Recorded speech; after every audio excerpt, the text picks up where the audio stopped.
앞에서 우리는 사도 바울이 7장에서 주장한 세 가지 주제 가운데서 두 가지 주제를 살펴보았습니다. 즉 율법으로부터 벗어나기 위해서는 예수 그리스도와 함께 죽고 함께 살아나야 한다는 것과 율법 자체는 선하다는 것, 즉 율법은 죄가 아니며 율법이 있어야만 죄로 죄를 이길 수 있다는 사실을 살펴보았습니다. 오늘 읽은 본문은 7장의 세 번째 주제로서 율법의 한계성을 다룬 것입니다. 간단히 말하면 율법을 통해서 우리는 죄를 깨닫게 되지만 그럼에도 불구하고 인간은 여전히 죄를 짓게 된다는 것입니다. 오늘 본문에서 사도 바울은 율법을 지켜야 하는 것을 잘 알고 있으면서도 그렇게 하지 못하는 내면의 세계에서 일어나는 죄에 대한 갈등을 진솔하게 고백하고 있습니다. 먼저 14절은 우리가 율법은 신령한 줄 알거니와 나는 육신에 속하여 제 아래에 팔렸도다라고 말씀을 합니다. 오늘 본문에는 나라고 하는 1인칭 대명사가 무려 22번이나 등장합니다. 그럼 오늘 본문에서 죄 아래 팔려가서 그 죄로부터 탈출하기 위해서 몸부림을 치고 있는 나는 과연 누구를 가리키는 것일까요?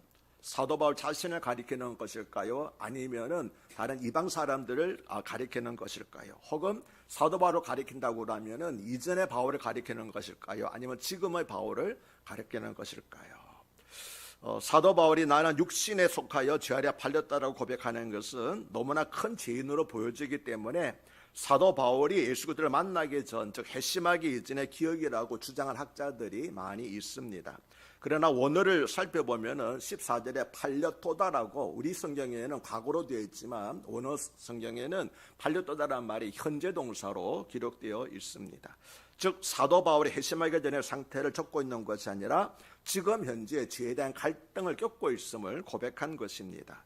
그리고 사도 바울이 22절에서 내 속사람으로는 하나님의 법을 즐거워한다고 고백을 하였습니다. 그의 마음 가운데 이미 예수 그리스도가 들어와 있는 상태를 말한 것이지요. 따라서 14절은 사도 바울이 예수 그리스도를 통해서 회심하고 열심히 하나님을 위해서 하나님의 복음을 위해서 살고자 하고 있지만 그럼에도 불구하고 여전히 죄에 놓여 있는 죄에 대한 유혹을 받고 있는 자기 자신의 문제에 대해서 심각하게 고민하고 있는 자신의 내면의 갈등을 아주 솔직하게 고백한 것입니다. 이 고백은 회심한 그리스도로 할지라도 스스로의 힘으로는 율법을 온전히 지킬 수 없는 연약한 자라는 사실을 강조하고 있습니다. 다시 말하면 오늘 본문의 핵심은 그가 어떤 사람이냐, 바울이냐, 바울 자신이냐, 아니면 이방 사람들이냐, 혹은 유대인들이냐, 혹은 이전의 바울이냐, 이후의 바울이냐 하는 것을 가리키는 것이 아니라 율법 아래에 있는 신자가 어떤 상태에 있는가를 보여주려고 한 것입니다. 즉 바울은 자신의 율법 아래에 있는 신자들과 동일시하여서 그들의 내적 갈등을 기술하고 이제 그 상황을 그들이 처한 이중적 실상이라는 것으로서 요약한 것입니다. 바울은 이러한 이중적 실상을 네 가지 서로 방식으로 기술했는데 즉 두 개의 자아, 두 개의 법, 두 개의 부르짖음, 두 개의 종로시라고 하는 크게 네 개의 이중적 실상으로서 오늘 말씀을 전개하고 있습니다. 먼저 15절 17절은 내가 행하는 것을 내가 알지 못하노니 곧 내가 원하는 것을 행하지 아니하고 도리어 미워하는 것을 행함이라. 만일 내가 원하지 아니하는 그것을 행하면 내가 이로써 율법에 선한 것을 시인하노니 이제는 그것을 행하는 자가 내가 아니요 내 속에 거하는 죄니라고 말씀을 합니다. 사도 바울은 하나님의 말씀대로 살아가는 것을 분명히 마음으로는 알고 있지만 그 하기 싫어하고 미워하는 죄를 내가 거듭 짓고 있는 데 대한 갈등을 말하였습니다. 그는 예수님을 분명하게 만나고 거듭난 사람이었지만 자기 자신 안에 여전히 자리 잡고 있는 죄가 자신을 괴롭히고 있음을 고백한 것입니다. 바울은 14절에서는 나는 육신에 속하여 죄 아래 팔렸다라고 고백을 했습니다. 15절에서는 내가 행하는 것을 내가 알지 못하노니 곧 내가 원하는 것을 행하지 아니하고 도리어 미워하는 것을 행함이라고 고백했습니다. 17절에서는 이제는 그것을 행하는 자가 내가 아니요 내 속에 거하는 죄인이라고 고백하였습니다. 18절에서는 원함은 내게 있으나 선을 행하는 것은 없노라고 탄식하였습니다. 19절에서도 내가 원하는 바 선은 행하지 아니하고 도리어 원하지 아니하는 바 악을 행하노도다라고 탄식했습니다. 20절에서도 만일 내가 원하지 아니하는 그것을 행하면 이를 행하는 자는 내가 아니요 내 속에 거하는 죄니라고 탄식을 했습니다. 하지만 어찌 이것이 바울 한 사람의 고백이겠습니까? 우리 역시 날마다 아니 매 순간마다 이와 같은 고백과 탄식을 하고 있는 것입니다. 여기서 한 가지 질문을 드리고자 합니다. 예수님을 믿는 사람은 죄인입니까? 죄인이 아닙니까? 여러분들은 답을 정확하게 말하시나요? 많은 사람들이 예수님 믿었으니까 죄인이 아니지요 라고 말하는 사람들이 있습니다. 정답은 죄인입니다. 하나님께서 예수님 믿는 사람들을 어렵다고 여겨주신다고 말하잖아요. 여겨주신다는 말씀에 뭐가 포함되어 있습니까? 실제로는 죄인이라는 겁니까? 아니라는 겁니까? 실제로는 죄인이지만 죄인이 아닌 것처럼 인정해 주겠다는 것이 의롭다고 여겨주신다는 말씀에 포함되어 있는 의미인 것입니다. 따라서 실제로는 죄가 있음에도 불구하고 예수님의 대속의 공로로 인하여 그 죄를 용서해 주다는 것이 의롭다고 여겨주신다는 말씀에 포함되어 있는 의미입니다. 우리가 여전히 죄인이라는 것은 두 가지 사실로 알 수 있습니다. 첫째는 우리 자신이 여전히 죄를 짓고 있음을 자신이 인식하고 있는 것입니다. 둘째는 보다 정확한 것인데 성경의 요한일서 1장 8절과 10절에서 만일 우리가 죄가 없다고 말하면 스스로 속이고 또 진리가 우리 속에 있지 아니할 것이요 또 만일 우리가 범죄하지 아니했다 하면 하나님을 거짓말하는 이로 만드는 것이니 또한 그의 말씀이 우리 속에 있지 아니하라고 증언하고 있기 때문입니다. 다시 말하면 우리가 죄는 어떻게 알 수 있습니까? 내가 여전히 죄를 짓고 있다고 하는 사실을 내가 잘 알고 있을 뿐만 아니라 성경 말씀도 우리 자신이 여전히 죄인이기 때문에 죄를 고백해야 된다, 자백해야 된다고 말씀하고 있기 때문입니다. 따라서 우리의 정체성을 정확하게 말한다면 용서받은 죄인입니다. 그러므로 용서받은 죄인도 죄인은 죄인이라는 것이지요. 그래서 예수 믿는 사람들은 죄인입니까? 죄인이 아닙니다라고 물을 때 우리는 죄인입니다. 더 정확하게 고백한다면 용서받은 죄인입니다라고 말해야 됩니다. 그래서 그리스도인들은 누구라도 끊임없이 두렵고 근신하는 마음을 갖고 내 속에 있는 죄와 열심히 싸워야만 하는 것입니다. 왜? 용서받은 죄인도 여전히 죄가 있기 때문에 그 죄와 싸워야 하는 것이죠. 매일매일 자기 자신의 말과 행동을 다시 돌아보아야 하는 것입니다. 어쩌면 그리스도인으로서 죄와 싸우는 것은 일종의 숙명이라고 말할 수도 있겠습니다. 18절에서 20절은 내 속 곧 내 육신에 선한 것이 거하지 않은 줄을 아노니 원함은 내게 있으나 선을 행하는 것은 없노라. 내가 원하는 바 선은 행하지 아니하고 도리어 원하지 아니하는 바 악을 행하는도다.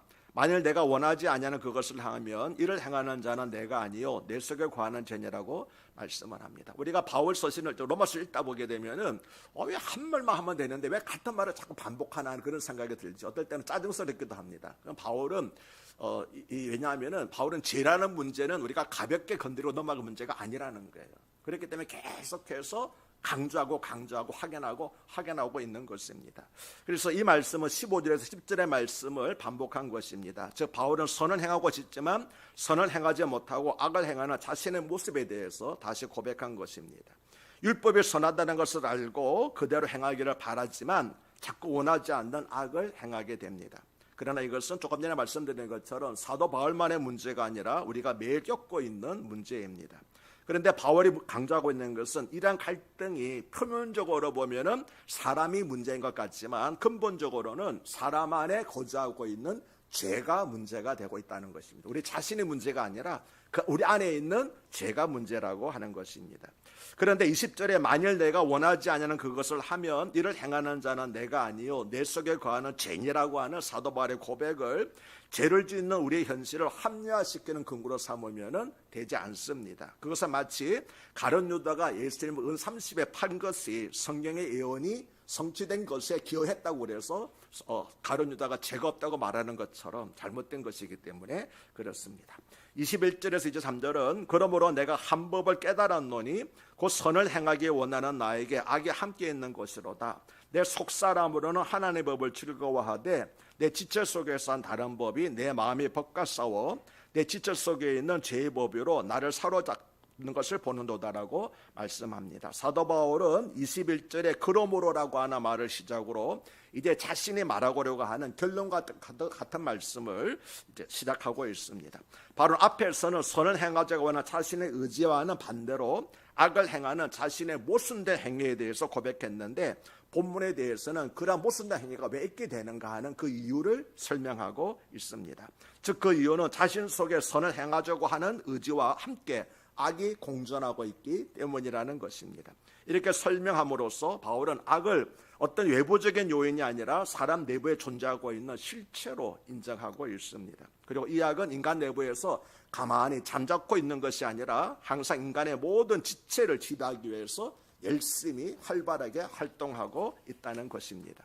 바울은 21절에서 그러므로 내가 한 법을 깨달았노니 곧 선을 행하기 원하는 나에게 악이 함께 있는 것이더라고 고백을 하였습니다. 이것은 다른 말로 하면은 우리에게는 선을 행하기 원하는 나라고 하는 자아와 그 옆에 악이라고 하는 또 하나의 자아가 동시에 있다고 하는 것입니다.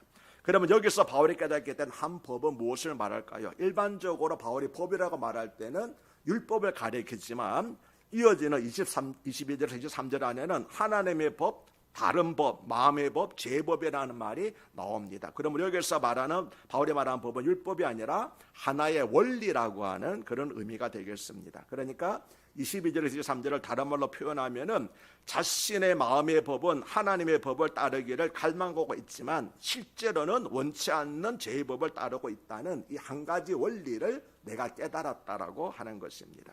즉 본문에서의 법은 하나님의 법과 제법이 우리 마음속에서 일어나고 있는 대립의 원리를 의미한 것입니다. 이것은 바울뿐만 아니라 우리들에게도 동일하지요. 그 누구도 죄와의 영적 싸움에서 싸우지 않아도 될 만큼 안전한 사람은 아무도 없습니다. 모든 사람들은 항상 죄 영적 싸움에서 벗어날 수 없고 죽을 때까지 죄와 싸워 이겨야 되는 겁니다. 그래서 성화는 계속 죽을 때까지 이루어지다가 언제 우리가 영화롭게 됩니까? 죄가 없는 상태에 이르게 됩니까? 죽을 때 비로소 영원하게 된다는 것은 살아있는 동안은 항상 죄와의 싸움을 계속해야 된다는 것을 의미하고 있습니다. 바울은 22절과 23절에서는 내 속사람으로는 하나님의 법을 즐거워하되 내 지체 속에서 한 다른 법이 내 마음에 법과 싸워 내 지체 속에 있는 죄법으로 나를 사로잡는 것을 보는도다라고 고백을 하였습니다. 이것을 다른 말로 하면은 우리에게는 두 개의 법이 있다는 것입니다. 하나는 무엇입니까? 마음의 법인데 이 법은 하나님의 법을 즐거워하는 법입니다. 또 하나의 법은 죄의 법입니다. 이 법 어떤 법입니까? 내 마음의 법과 싸워서 나를 사로잡아오는 법입니다. 그러니까 지금 현재 당시에는 어떤 법이 더 강합니까? 내 마음의 법이 아니라 죄의 법이 더 강하다고 하는 것이죠. 바울은 24절과 25절 상반절에서는 오라 나는 곤고한 사람이로다. 이 사망의 몸에서 누가 나를 건져내랴? 우리 주 예수더라 말미암아 하나님께 감사하려더라고 고백했습니다. 여기에는 두 개의 부르짖음이 있지요. 어떤 부르짖음입니까? 하나는 물음표로 끝나는 깊은 절망 속에서 나오는 비통한 부르짖음입니다. 또 하나 뭡니까? 느낌표로 끝나는 확신과 감사의 부르짖음입니다. 오라 나는 공고한 사람이로다. 이 사망의 몸에서 누가 나를 건져내랴 하고는 물음표로 끝나는 부르짖음이 있고 우리 주 예수더라 말미암아 하나님께 감사하려다라고 하는 느낌표로 끝나는 고백이 있습니다. 사도 바울은 죄와의 적인 전쟁을 계속하는 율법 아래 있는 사람을 가리켜서 곤고한 사람, 다른 말은 비참한 사람이라고 표현했습니다. 이것을 곤고한이라고 하는 말은 적군에게 끝까지 대항하다가 기력을 완전히 소진해서 마침내 적에게 사로잡히는 그런 비참한 상태를 가리킬 때 헬라어에서 곤고한이라고 표현을 했습니다. 그래서 이제 3절에서 내 지체 속에서 한 다른 법이 내 마음의 법과 싸워 내 지체 속에 있는 죄의 법으로 나를 사로잡아 없는 것을 보는도다라고 고백한 것입니다. 열심히 싸웠지만 결국은 뭡니까? 죄의 포로가 되어서 끌려갔다라고 그렇게 고백을 하고 있습니다. 바울이 23절에서 말한 한 다른 법은 바로 죄의 법을 말합니다. 그리고 마음의 법은 하나님의 법, 다른 말로 하면은 하나님을 위해서 살려고 하는 선한 의지를 가리켜 말합니다. 바로 한 다른 법과 마음의 법이 투쟁 관계에 있음을 보여주기 위해서 싸워라고 하는 동사를 사용했습니다. 즉 성도 안에는 이 두 가지 법이 서로 지배하려고 투쟁하고 있기 때문에 성도는 자신도 모르는 사이에 갈등 상태에 놓이게 된다는 겁니다. 내가 원치 아니하든 내 마음속에 있는 두 세력이 서로 싸우기 때문에 항상 우리는 갈등 가운데 시달리게 된다는 겁니다.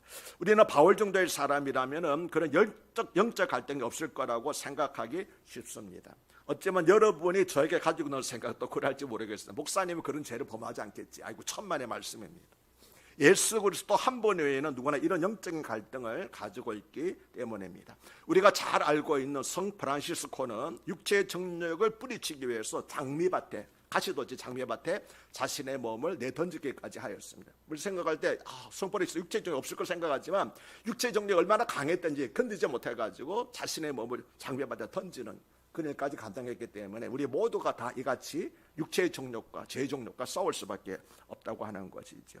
그래서 사도 바울은 본구절을 통해서 성도들 가운데서 일어나는 영적인 갈등은 당연한 것이라는 사실을 알려주고자 한 겁니다. 만약 바울이 이런 고백을 하지 않았다면 성도들은 이 두 가지 법의 이 두 법의 갈등으로 인한 신앙적 고민을 해결할 수 없을 거예요. 다시 말하면 내가 왜 거듭났는데 구원받았는데 왜 여전히 죄악에 시달리지 라는 고민에서 해결할 수 없고, 그렇다면 나는 구원받지 못한 사람이겠구나라고 끝나게 되기 쉽다는 거죠. 그렇지만 바울의 고백을 통해 가지고 바울 같은 영적인 사람도, 신앙의 사람도 죽을 때까지는 이 죄법과 싸워야 되는 사람을 통해서 이거는 어쩌면 당연한 것이구나. 그래서 내가 지금 이 영적인 갈등이 시달리고 있는 것도 당연한 것이구나라고 그렇게 알게 된다는 것이죠.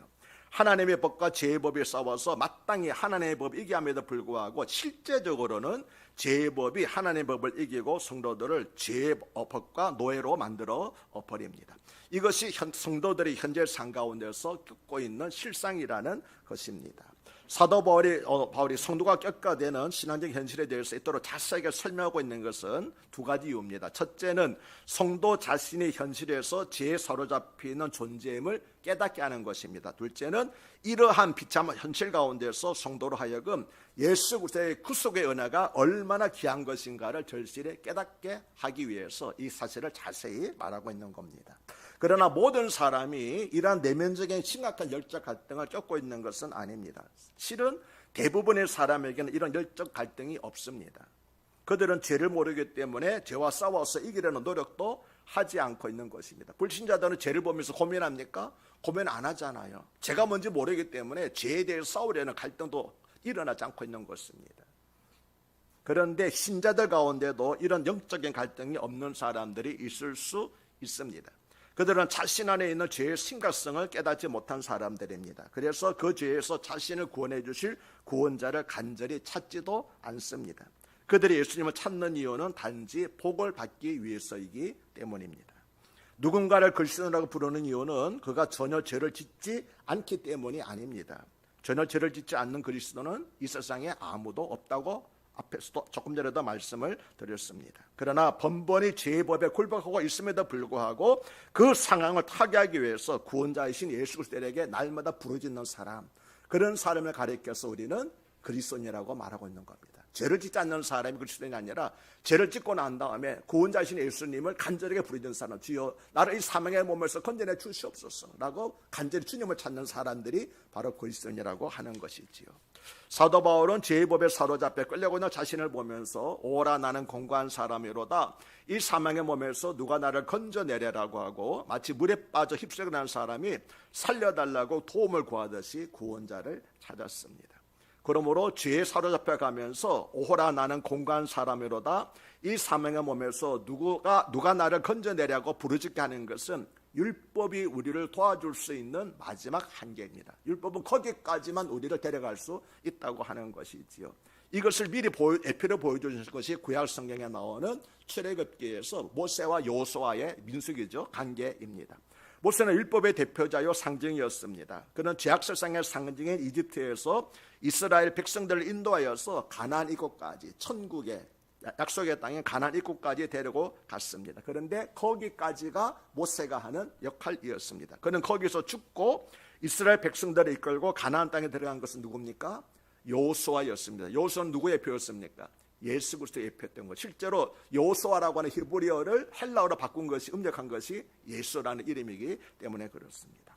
오늘 본문의 마지막 25절은 우리 주 예수 그리스도로 말미암아 하나님께 감사하리로다, 그런즉 내 자신의 마음으로는 하나님의 법을, 육신으로는 죄의 법을 섬겼니라고 말씀을 합니다. 제가 처음 이렇게 설교를 시작을 할 때 오늘 본문에서 사도 바울은 네 가지 이렇게 이중적인 실상을 가리켜서 우리 현실을 말하고 있다고 그랬잖아요. 마지막으로 두 개의 종이 있습니다. 어떤 종입니까?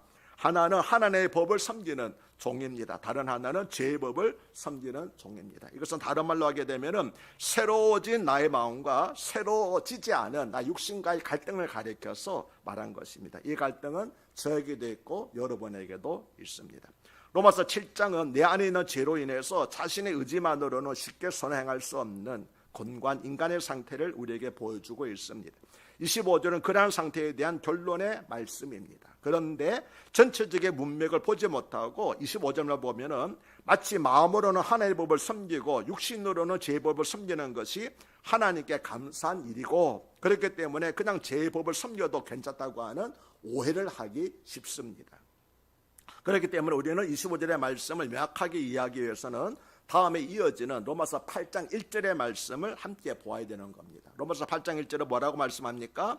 그러므로 이제 그리스도 예수 안에 있는 자에게는 결코 정죄함이 없느니라고 말씀을 합니다. 그리스도 예수 안에 있는 것이 승리의 길이라는 것이고, 예수 그리스도로 말미암아 내가 승리하게 됐기 때문에 감사하려다라고 찬양했다는 것이죠. 사도 바울은 24절까지 죄의 부정적인 영향력에 대해서 말하면서 그에 대한 해결책으로 예수 그리스도를 말하려고 한참이었습니다. 그런데 25절 전반부에서 먼저 우리 주 예수 그리스도로 말미암아 하나님께 감사하려다라고 감사의 찬양을 드렸습니다. 이 감사 찬양의 이유는 25절 후반부에 그런즉 내 자신의 마음으로는 하나님의 법을, 육신으로는 죄의 법을 섬기노라는 것 때문이 아니라 8장 1절에 나오는 그리스도 예수 안에 있는 자에게는 결코 정죄함이 없기 때문이라는 것입니다. 그런데 25절을 원문으로 보면은 감사하려다라는 말이 맨 앞에 나옵니다. 즉 감사하려다 하나님께 우리 주 예수 그리스도로 말미암아라고 하는 문장으로 되어 있습니다. 이런 사도 바울의 감사는 문맥이나 문법적으로는 도무지 맞지 않는 폭발적으로 자기도 모르게 튀어나온 감사입니다. 그러면 사도 바울은 왜 이처럼 문맥과 문법에 맞지 않는 문장을 사용했을까요? 사도 바울은 오라 나는 공고한 사람으로다 이 사망의 몸에서 누가 나를 건져내려고 하는 절망의 부르짖음의 해결책으로 예수 그리스도의 구원의 은혜를 말하려고 했던 참이었습니다. 그런데 예수 그리스도의 구원의 은혜를 생각하자마자 자신도 모르게 튀어나온 말이 하나님께 감사하려고 하는 고백이었다고 하는 것입니다. 우리도 우리 주 예수 그리스도의 구속의 은혜를 참으로 안다면은 우리 주 예수 그리스도로 말미암아 하나님께 감사하려는 찬양이 저절로 매일 나올 수밖에 없을 것입니다. 이제 말씀을 마칩니다. 내 안에 영적 싸움이 있다고 하는 것은 그래도 아직 내가 영적으로 살아있다고 하는 증거입니다. 왜냐하면 죽은 사람은 싸우지도 않기 때문입니다. 안에 또 다른 법이 있어서 하나님을 따르려는 마음과 싸워서 자신을 죄의 법 아래로 끌고 간다고 단식했습니다. 우리 같은 보통 사람들 얼마나 더 하겠습니까? 어쩌면 내면의 죄와 싸우는 일은 죽는 날까지 평생을 해야 하는 참으로 힘든 일입니다. 하지만 하나님께서 우리를 조금씩 변화시키고 다 넘어가실 것을 믿고 인내하시기를 바랍니다. 우리 속에 새 생명이 있기 때문에 죄로 인한 갈등도 생기는 것입니다. 그렇기 때문에 우리는 오히려 죄로 인한 갈등이 있는 것을 감사하게 될 것이고, 이것이 내가 영적으로 살았다는 증거로구나라고 감사하게 여겨야 될 것입니다.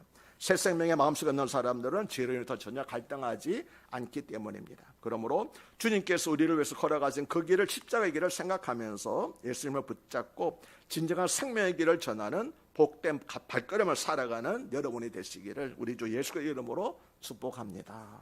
기도합니다. 하나님 아버지, 우리들의 인생이 예수 그리스도의 은혜 없이는 참으로 곤갈 뿐임을 고백합니다.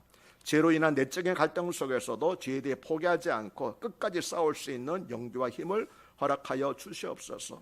주님께서 걸어가신 십자가를 생각하며 오늘도 믿음으로 승리하는 삶을 살게 하여 주시옵소서. 여전히 어려운 가운데 있는 사람들을 기억하여 주시고 이 땅 가운데 공의를 베풀어 주시옵소서.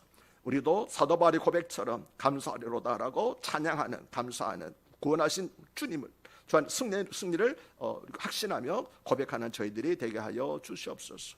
예수님 이름으로 간곡히 감사하며 기도드리옵나이다. 아멘.